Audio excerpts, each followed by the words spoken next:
guys, Jake Carlson here, host of the Modern Leadership Podcast. Are you ready to focus on amplifying your leadership superpowers? Let's go!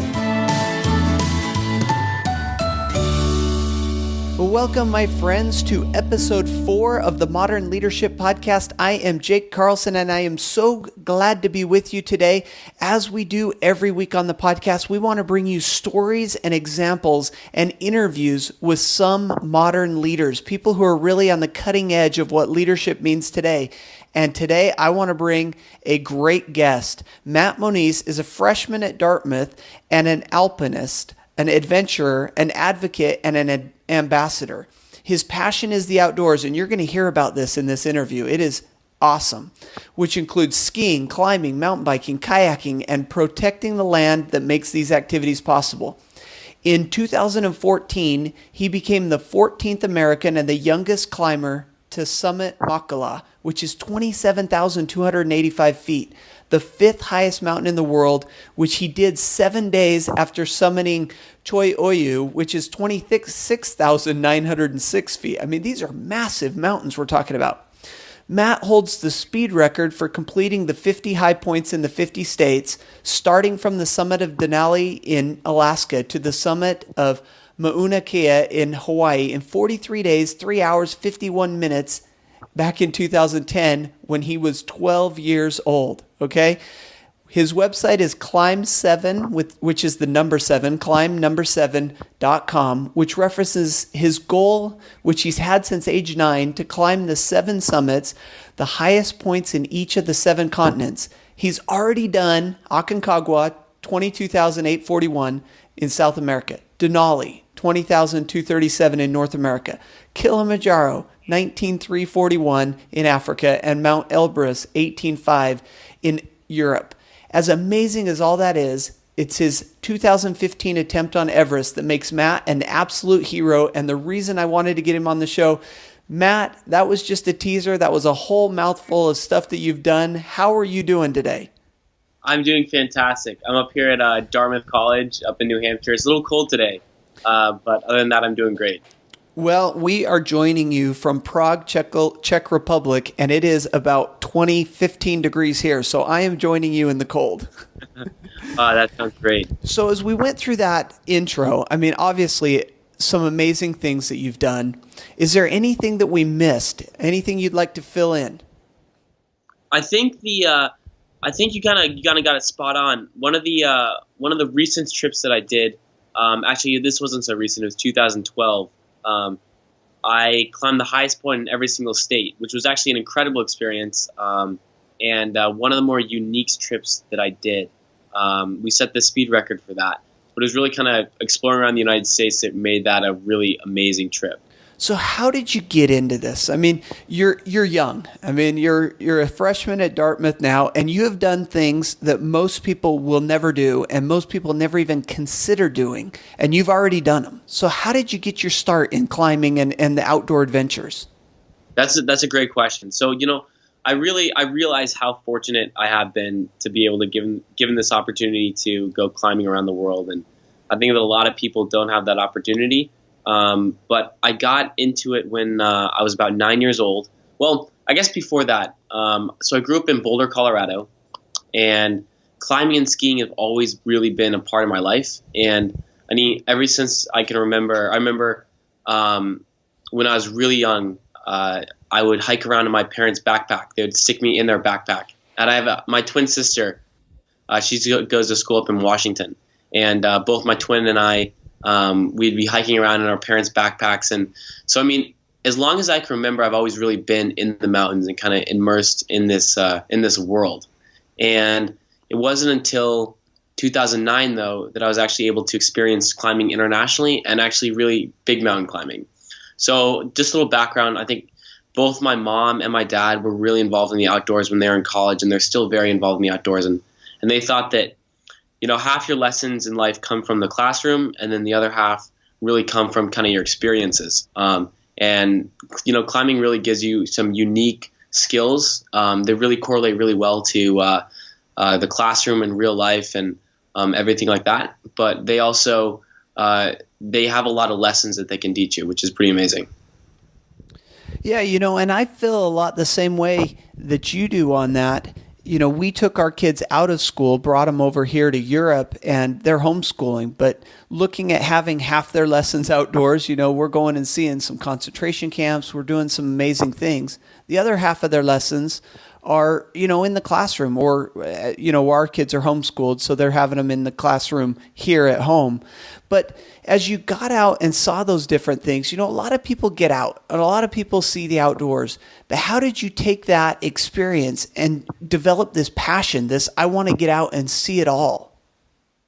I think that, what I really found is that climbing's been the mountains have really been an important part of my life.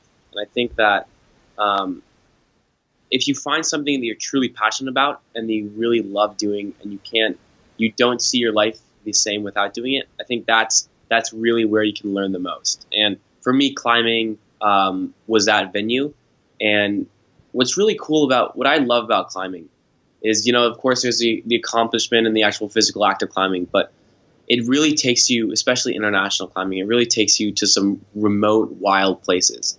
And you kind of experience a lot of different cultures, and you learn a lot about kind of your life. And you also learn about things like global politics and climate change. And that's one of the things that I really love about climbing is I kind of use it as a venue to explore the world and explore places that you really would never go to if there weren't mountains there. And you started to say that your first international trip came back in, I think you said 2009. Can you give us a flavor of what your first international climbing trip consisted of? Yeah, of course. So my first trip was to Everest Base Camp when I was 9 years old. And my dad was actually invited on the trip by one of his friends. And my dad asked my sister, my mom, and I if we wanted to go. And my sister and my mom weren't really keen to sleep in a tent for like 14 days and hike to Everest Base Camp, but I really, really wanted to try it out. And I think that's the trip that really caused me to fall in love with climbing. And meeting the Nepalese people and meeting new friends and also seeing the Himalaya, for me, I think that was a moment where I really chose, like, this is what I really want to do. This is what I love doing. So take us back there. So you fly into Nepal. Is that where you fly into? Yep. So you fly into Kathmandu. Okay, Kathmandu. And then what do you take a Jeep, or how do you start this? Take us there and let us, I've never been. It's been a dream of mine to go to Everest Base Camp. You've done it at age 9. What do you do? Yeah. So, Everest, it's a really incredible place. I've been there. I've been to base camp about 5 times now. And what you do, so you fly into Kathmandu, and usually spend a couple days in Kathmandu, which is an amazing city. It's beautiful, tons of culture, and it's very busy. And then you take a flight from Kathmandu to a small village called Lukla, and it's pretty wild. You actually come in, and it's called the most dangerous airport in the world, because you actually fly in, and the runway is literally like right on a cliff. And you fly in, and then you spend 14 days basically hiking through the Himalaya, all the way from this first town of Lukla, and you go all the way up through the mountains, and you're staying at these tea houses, which are basically these kind of houses that these families own, and the bottom half of it's restaurants, and the top half of it, or the bottom half is like a little tea house, so they serve food there and obviously tea, and then the top is a couple of rooms. And you basically kind of split your time between that and occasionally sleeping in tents. But it's a really incredible journey, and it's cool because you go through the different ecosystems. You start out in the forest, and then you kind of go up and you get to the high altitude plateau up there, and it's really amazing. And the entire time you're surrounded by the Himalayas. Wow. When you first start out, how high are you? What elevation do you start at that first little town? So I believe Lukla is about, I think it's 11,000 feet. But then you drop down to a town called Fatking, and that's, I think, at 8,000 feet.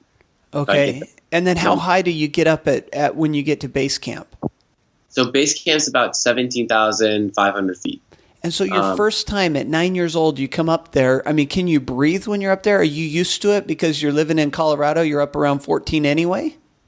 I mean, Colorado is a great place to grow up if you love climbing, especially high altitude, because you are surrounded by you. I grew up in altitude like that. But it's definitely, that's one of the reasons why it actually takes so long, is you're adjusting your body to the altitude. So everyone can climb and go do high altitude climbing. It's just every single person acclimates to the altitude differently. And to do that, you're climbing up very slowly. Wow. That's just amazing. And so you say you've been up there 5 times, and in just a minute, I want to talk about a couple of the times that you went up there. But you go up there your first time, you get really excited about it. This is something you want to do. As you get up to base camp, is it freezing up there? I just imagine, I've seen Into Thin Air, which is, I'm sure, a very realistic picture, Hollywood version. But what's it like up there? It's actually, if you've actually seen the movie Everest, it's actually, I think they actually fly the actors into Everest Base Camp. But what's really interesting about it, it's not terribly cold. It's probably like New England in the wintertime. Yeah. But it's really incredible because you're right at the foot of the Khumbu Glacier, and surrounding you are the world's tallest peaks, which is pretty incredible. So you feel very small. But it's one of the most beautiful places on the planet, I believe. Now, when you're there, are you staying in a tent when you're at base camp? Yes. So when you're at base camp, it's all tents. The closest village from base camp is about 2 hours down the valley, and it's a village called Gorkshep. And so I a number of years ago, I climbed the Grand Teton, and we climbed right up to the base of it, to where you start making the final ascent. And we slept there, and all night long you could hear, rocks breaking off and kind of crumbling down and rolling past your tent. And I just imagine that being up there amongst the glaciers, that you've just got a lot of noise, a lot of sound of things cracking or shifting and breaking. Is that true? Is that what it's like? Absolutely. So You're sleeping on the Khumbu Glacier, even at base camp. The Khumbu Glacier is just a couple feet below you, and you're sleeping on rocks that are actually settled on top of Khumbu. And it's pretty wild that because you're sleeping on the ground, you can hear all the movement of the glacier. And what's really cool is the Khumbu Glacier moves about 4 feet, or about a meter every single day. Wow. So it's a very active glacier. And also you hear avalanches all the time throughout the night. Rock falls, and it's a very active place. It's never really quiet there. Now, is there a lot of people up there, or is it just really your climbing group? So it completely depends on what time of the year you go up there. If you go in the winter time, it's usually just you. But during climbing season, it actually turns into like a village or a city of tents. It's pretty incredible. There's probably like 300 people in the top peak of climbing season. And that would be like the April-May time frame? Yep, exactly. Okay. So this was around 9 years old here that you're going up, your first experience international climbing. You get the bug. You set this goal that I read in the intro about wanting to climb the 7 peaks. But in the meantime, you decide, I'm going to go and hit the highest point in all 50 states. You're going to start in Denali, and you're going to go do that. Was that during the summer, or did you take off school, or how did you get that accomplished?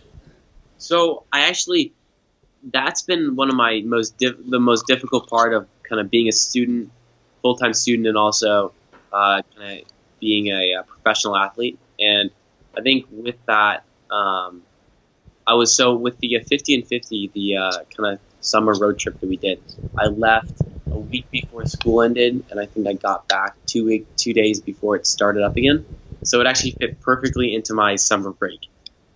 But it wasn't really a break because you were working pretty hard. I would imagine that, you're summiting and then you're coming down, you're literally getting in a car or in a plane and you're moving on to the next one like immediately.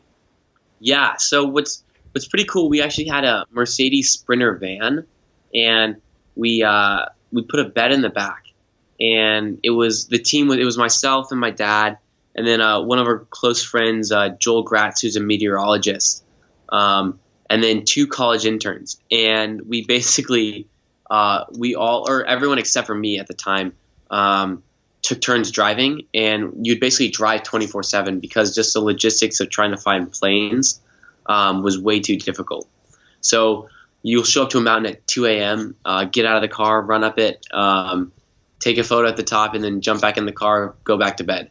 And I always joke, I actually think I got the most sleep I ever had that summer than any other summer. Because it was just in the in the back of the car the whole time. So of the 50 peaks that you did in the United States, which one was your most difficult and which one was your favorite? That's a great question. So I think it's a really hard question to answer. I think the hardest one, the most difficult one was probably Denali in Alaska. Yeah. Just because of the unique nature of it with the glaciate. It's a fully glaciated peak, and it's a lot higher than the rest of them.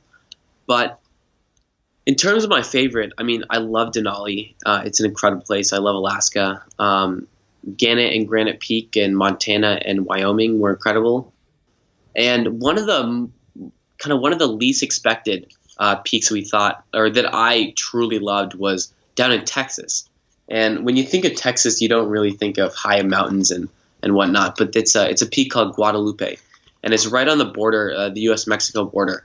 And it's beautiful. We're up there for sunrise, and it's kind of like this. It's this actually fairly big mountain that rises from the desert, and it was a really, really incredible climb. So as you're going about all this climbing, and I've done just a small amount of climbing. A couple of years ago I did Shasta, and I'm walking up to the top of Shasta. It's snow. I'm by myself because the rest of my party had kind of fallen back just a little bit. And I'm thinking to myself, what drives you to finish? And then I hear a story about Matt, this professional climber that's going all around the world, and you face this on a daily or often basis where you're climbing and you're getting to the point where you're just tired. What drives you to keep going? How do you stay motivated? That's a great question. And I think that a lot of people when they go out climbing, you're cold, you're waking up early. Usually when you're climbing outside the U.S., you're eating terrible food, and you're running on very low energy.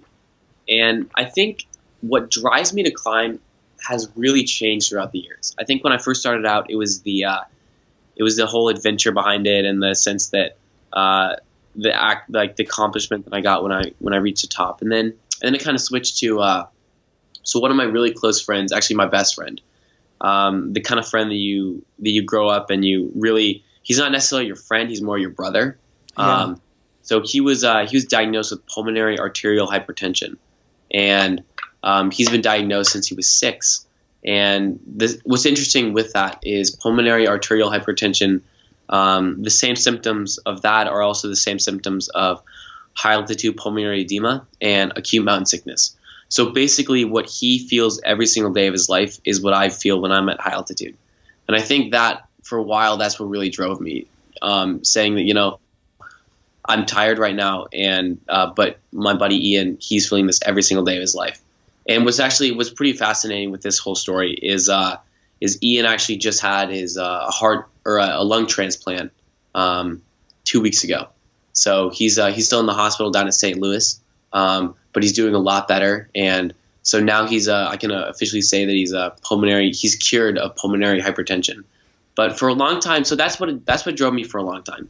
And then I think now it's just kind of been a part of my life, and it's hard to believe, but I just love doing it. And also, I was kind of alluding to it earlier that, it's not just the climbing, and it's not just the skiing that you do out there. It's really the journey and kind of all the people you meet along the way and all the cultures you interact with.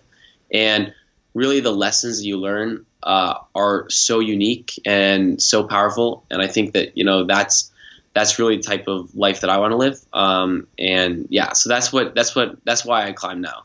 And I think introducing my friends to climbing, they're like, why do you do this? We have to wake up so early and we're always cold and we're eating power bars. But I think every single person, once they get into it, they really find why they're doing it. That is an incredible story, and just want to take a moment from all of us on the podcast here to wish your friend the best and speediest recovery. What an incredible, powerful reason to get out and do what you're doing.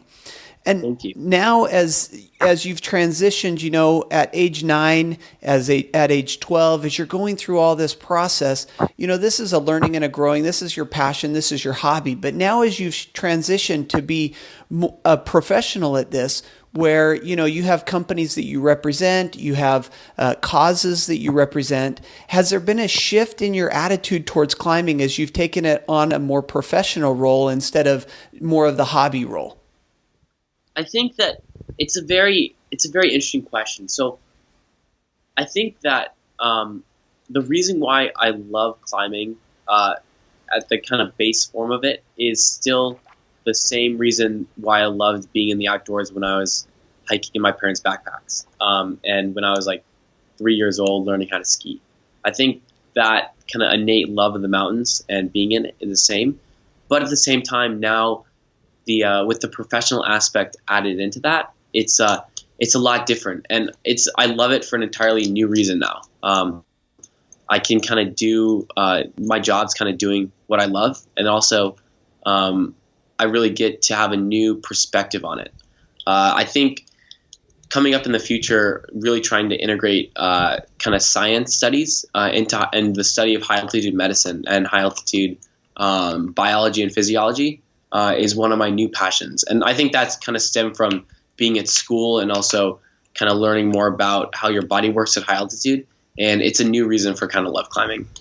Well, you have a lot of years to make a tremendous impact with what you've done so far and what you're going. And I want to kind of transition now and kind of give a little backstory here. So I saw Matt on the stage a couple of years ago at a Boy Scout event. It was a Boy Scout dinner, and Matt was invited to come and speak. And as he got up to speak, the Boy Scouts was presenting him with an award for heroism. And as he spoke, his story just really resonated with me. And I said, I would love to get this guy on the podcast. And here we are a couple of years later. We've worked everything out. We've got him on the podcast.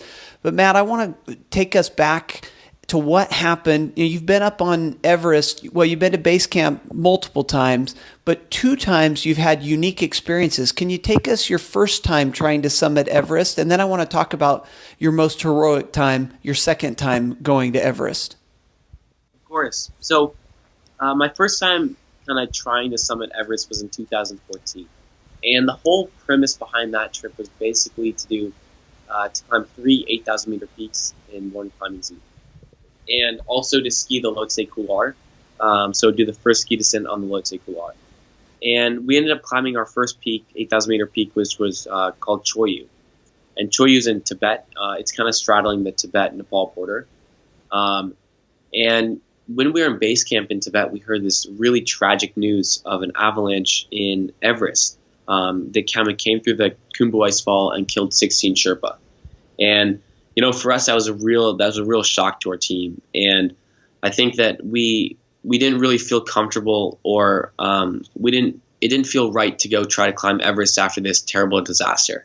So we talked to the whole team, and after we climbed Choyu, we decided we flew back down to, or I guess we drove back down to Kathmandu, and I remember sitting in Kathmandu, and the big thing with the Everest climbing season is you can either climb in the spring, which most people do, or you can climb in the fall, which is a lot colder. But the middle of the summer is actually during the monsoon season, and you can't climb because it's always storming up there. And we were about 6 days out from the monsoon. We could see the monsoon coming in, and but we still had 6 days, and we still had my climbing partner and I, Willie Venegas, was my climbing partner, and we were fully acclimated, and we had all of our climbing gear, and we thought that we still have 6 more days left in the climbing season. Let's go climb another mountain. And so we did some research, and it turned out that Makalu was a peak that we already had. A couple of our friends were climbing at that year, and we thought that it would be pretty awesome and amazing if we could pull off an 8,000 meter peak in about 3 days. So we planned for like 36 hours and ended up taking a helicopter from Kathmandu to Makalu base camp, and then from base camp, we landed that afternoon and slept there that night, and then in the morning climbed straight to Camp 2. So we skipped Camp 1, and then the next day climbed to Camp 3, and then that night skipped high camp and just went straight to the summit, and then all the way back down in one day. So it was a very long day, very little sleep, but it was by far my favorite climb that I've ever done so far. And we got back down to base camp. It was kind of interesting as we got back down to base camp, and we thought, this is awesome. We're just going to get a helicopter out of here, and we'll be back in Kathmandu eating good food like later on tonight. And by that time, there was a couple snow flurries that were kind of in the air. And I remember going to bed that night and waking up in the middle of the night to go to the bathroom, and I unzipped the tent, and I just saw a wall of snow just like sitting there. And it ended up snowing about 1.5 meters over that night and then the next day. And so the helicopter couldn't come in for about 5 days. And I just remember sitting in base camp. We ate a lot of Pringles and a lot of Oreos, and that was about all we ate, which was pretty funny. And it was a very unique trip, and I loved it. Yeah, and you just barely made the window then, because if you would have been 1 day behind, that storm would have hit while you were up on the hill, right? Exactly. So that was really, I think that we timed it perfectly, and we always, the climbing is really unique because it's a huge balance between risk and reward. And I think that Willie, who's my climbing partner, Willie's really taught me that there's a very fine line and a very fine balance between that, and it's a really unique way to look at things, and that kind of correlates to everything in life, whether it's the business world or science or at school in the academic life. That balance, I think, that is one of the more unique lessons you can learn from climbing. Yeah, I love that. I just writing down some notes myself because I think that applies so well to modern leadership, in that there's this risk and this reward in everything that we do. And those who can understand that risk, because you have to take risk in order to have this great reward, you're going to have to risk a little. But those who take that calculated risk, and like you said, you have a teammate, you have meteorologists, you're following a plan, you have it all scoped out what you're doing. And then that risk becomes calculated, and taking a calculated risk, that's where the rewards are. And so, incredible story. Now, Matt, I'm looking at the time here, and I want to be respectful of your time. And we got to hear this story about this most recent trip up Everest, the one that ended tragically, but created some heroes, including yourself. So, could you tell us that story? Of course. So, after 2014. We set out in 2015 to climb Everest and then also climb Lhotse and ski the Lhotse Couloir. So the exact same trip, minus Toyu, that we did in 2014. And I remember my time with Willie, and I remember Willie and I left fairly late in the climbing season, and we flew into Kathmandu like normal, and then instead of flying into Lukla on the airplane, we actually took a helicopter from Kathmandu to a place called Namche Bazaar, which is kind of the biggest village in the Khumbu Valley. And then we hiked up to base camp, and this was April 27th. And actually, I'm sorry, it's April 25th. And I remember arriving to base camp on April 25th, and as we were walking into base camp, I felt the ground begin to move a little bit. And I'd been at Everest or on the Khumbu Glacier many times, and kind of long enough to know that the Khumbu Glacier does move a lot. But it felt different. This time it felt like it was a lot more violent shaking. And I didn't know what it was. I was like, I've never experienced this. And we're still trying to figure that out. So I was climbing with Willie and then a close friend of mine, Fura, and Willie and Fura and I, we were all try to stand very still, because usually sometimes when the glacier moves a lot, it can open up and crevasse. So if you're running around, then you can fall in a crevasse, and that's really bad. Yeah. So we were trying to stay very still, and I remember so that day when we walked into base camp, there's a big storm. There's this cloud cover over us, and it was really stormy, and we heard this gigantic crash, and we knew that something bad was going to happen, but we didn't know what it was, and we didn't actually know what this crash was. We didn't know if it was rockfall or an avalanche or what. And I remember kind of standing there and looking up and seeing this gigantic wall of snow just kind of coming out of the clouds. And at that moment, it's been the only time in climbing where I ever thought that this is when I could die here. And for me, that was a very scary moment. And, we always try to balance, as I said, the risk reward balance. And one thing about climbing, especially in high altitude situations, is you can do all the preparation and you can be the most experienced climber in the world, but there's a couple things you can never control.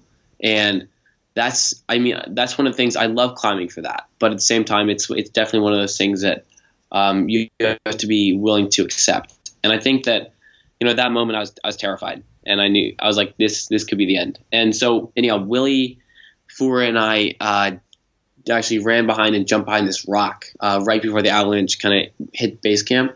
And avalanche hit base camp, and we were huddled behind this rock. And what's really interesting is it wasn't necessarily a typical avalanche that people think of. It was more just a shock wave and a gigantic air blast.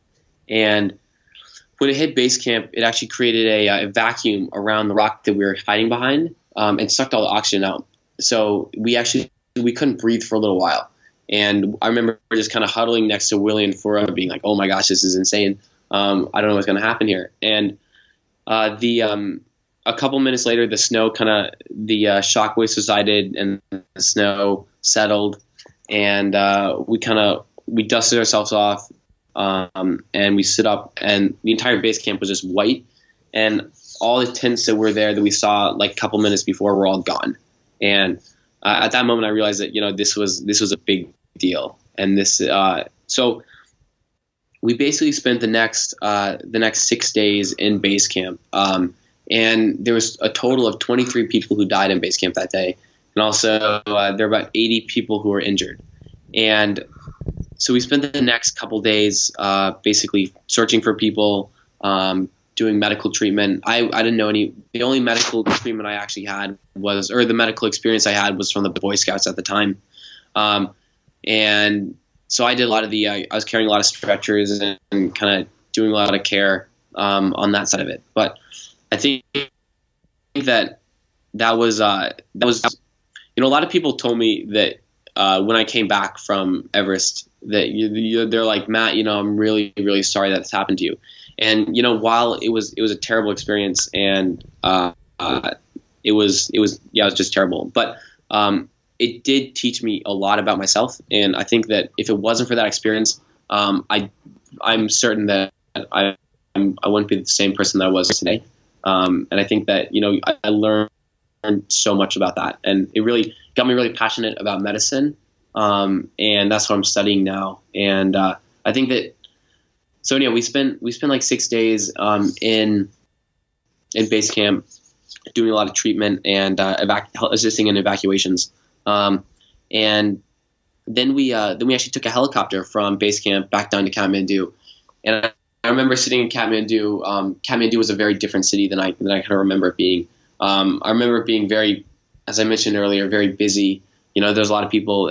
Everyone was on the streets, and I remember there being very full of traffic. But when we came back from Everest Base Camp, the city was really silent, and there was no one driving, and everyone was kind of worried about aftershocks. And I was talking to Willie. I remember sitting in the hotel talking to Willie, and we thought that climbing, or we both fell in love with climbing kind of through Nepal, and we felt like we owed it to the Nepalese people to. They showed us our passion, and they really Nepal kind of gave us the climbing bug in a sense. And I think that we really wanted to give it show a little appreciation for that. And also we felt that we had so many friends that were so devastated by this accident that we really had the obligation to help out. So we went from Kathmandu and actually went to Zurich, Switzerland, and met up with a company called Q Force and a philanthropist named Tom Lyons. And Tom was actually sponsoring an expedition to go over there. And he met us, and they had a lunch. And together, him and a collection of other people ended up raising about $100,000 for us to go back over there and assist with delivering food and resources in the mountain regions that were affected by the earthquake. So we took the $100,000, turned it into all cash or converted to cash, and then took this gigantic backpack of $100,000 and actually took that back into Kathmandu, back into Nepal. And I remember walking through the airports wearing this backpack that was full of $100,000 in cash, and I was like, "Oh my gosh!" It was a pretty wild experience. And we went back to base camp, we went back to Nepal and Kathmandu, and we went to this region called Gorkha. And Gorkha was really devastated by the first earthquake. It was the epicenter of the first earthquake was very close to Gorkha. And we our whole idea was to use this money to hire people from the local village and actually for them to carry the supplies that we brought in. And so that way the money that we brought in is actually going directly into the local economy, and we weren't outsourcing anything. So we thought that because the Nepalese economy is almost 100% based on tourism, and with the earthquake, everyone was trying to all the tourists were trying to evacuate the city and the country. They would lose a huge income source where they were desperately relying on. So we thought if we brought $100,000 in and put it right into the economy, it would be super beneficial for them. So we spent about a month afterwards, after the earthquake, working in this upper valley. It was myself and Willie and his brother Damien, and also a team of doctors who also went with us. And together we all kind of organized this entire project. And we actually were contracted, or the UN really liked the project, so the UN decided to kind of adopt the project strategy and use that strategy throughout Nepal. And I thought that, for me, that experience was so much more rewarding than actually being able to summit the world's tallest mountain. And I was thinking to myself, Everest is still going to be Everest, and Everest is not going anywhere. But my ability to help and kind of this opportunity to help is going to be more once in a lifetime. And for me, really, to make a difference, this was one of the first times that I really thought that's what I could do. So yeah, that was 2015 in Nepal. That's an absolutely incredible story. Some parts of it I hadn't heard before, and it really touched me. I mean, Matt, I believe you're wise beyond your years. I mean, the knowledge and wisdom coming out of you, sharing about pumping money back into the economy and helping the people, and then saying, Everest will always be there, but that your ability to help out and their need. The climbing community is pretty small. And when a tragedy like that goes through a well-known climbing society like Everest, I mean, it reverberates all over. And I'm sure that there were people that you knew that experienced tragedy. And I think it's amazing that as you go from 1 minute thinking, this is it, this is my last time being on the mountain, to spending the next 6 days and then ultimately the next number of months and even still to today working on ways to benefit the people. I just think it's a tremendous story. It's actually, Matt, the reason I wanted to get you on the podcast, as cool as I think all the stuff you're doing is, I just think that story and the evolution of, a climber coming out of it was just amazing. So I really appreciate you sharing that. And thank you for coming on. Yeah, you bet. Before we close up, I want to shift gears just really quickly, head back to the podcast. We normally follow an outline. I don't normally have heroes and mountain climbers on here, so we got a little bit deeper into some different things than we normally would. But I do want to close out the podcast in a way similar to what we do with the rest of our interviews, and that is go through just a quick 5 or 6 rapid-fire questions and get to know you just a little bit more. Does that sound okay? That sounds great. Perfect. So how about a book currently on your Kindle or bedside table? That's a great question. I think that right now, because I'm a full-time student at Dartmouth, it's most of my reading's been pretty academic based. So I think the reading I'm doing right now is Flu. It's the Great Influenza and Pandemic of 1918. I'm actually just reading it now. It's pretty interesting, but not my most favorite piece of literature, for sure. Completely understand that. How about the best movie ever made? I think I always classify movies into two sections, ski movies and then also regular movies. So I think ski movies, it's probably Tight Loose. And then regular movies, I love the movie Chasing Mavericks. I think it's great. And it's a really cool story behind that. How about your leadership superpower? I think leadership superpower would probably be good communication. How about a motivational quote or philosophy or mantra you live by? Ooh, that's a great one. I think that I probably have to say John Muir's quote, "The mountains are calling and I must go." And then we talked about the book on your shelf, but how about the best book ever written?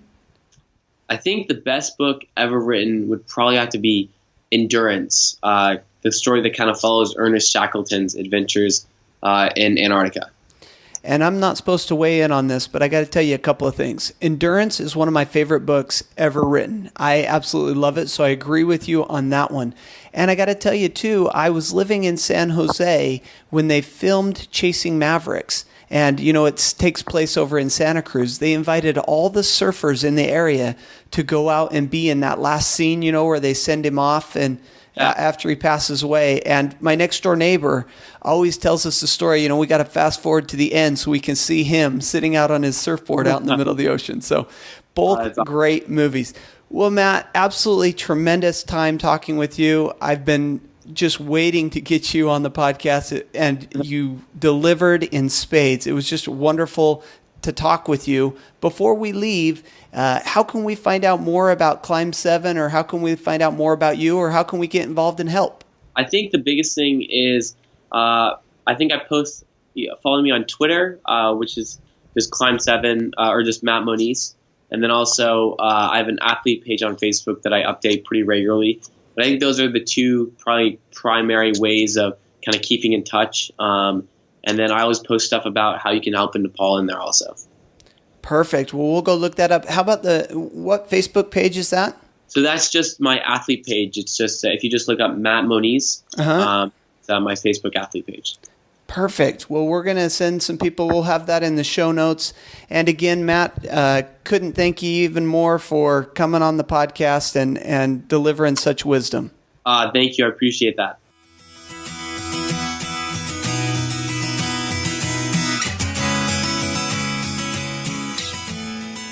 Hey, my friends, what did you think of that? I am inspired.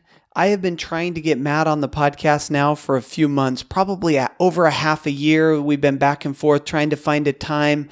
We were going to get him on over the Christmas holiday, and then he broke his arm and he had school and finals, and we finally were able to get him on the podcast, and now you can see why I was so excited to bring him on. Just a tremendous young man that is doing amazing things. He's been all over the world. He's seen different places. He's seen the tops. He's seen the bottoms. And his wisdom is just amazing. I mean, as he looks at, comparing climbing to life and to business, as far as risk and reward, and in business, in life, in our careers, we got to risk it a little bit if we're going to make it, if we're going to have that reward that we want. But it's a calculated risk. They don't go up on the mountain without preparation, without planning. But when they get up there, there are things that are beyond their control, and they have to adjust and adapt and do what he needs to do when he's up there. As you probably heard, there was a little bit of a bad connection. We were on cell phones and Skype. I'm here in Prague, Czech Republic. He's over in Dartmouth in New Jersey or New Hampshire. And so we did drop the call in the middle, but we picked it back up, and hopefully you won't notice too much of that. Just a tremendous young man, tremendous interview. I hope that you enjoyed that. And of course, you can get all the show notes for this episode of the Modern Leadership Podcast over on jakeacarlson.com/ML4. ML for Modern Leadership, ML4, will take you right to the show notes page for this episode. And there you can connect with Matt through his Twitter handle and through his Facebook, and you can find out a little bit more about what he's up to. And of course, while you're over on the Jake A. Carlson website, stop by jakeacarlson.com/win, W-I-N. Because as you know, as part of this launch of brand new podcast, we have a launch day party kickoff going on. Lots of prizes to win. We've got Amazon gift cards. We've got courses. We've got all sorts of fun stuff. All you have to do is go to jakeacarlson.com/win and you'll get all the information for that. And until I see you there, have a great day, make a great life, and stay awesome. Climb on.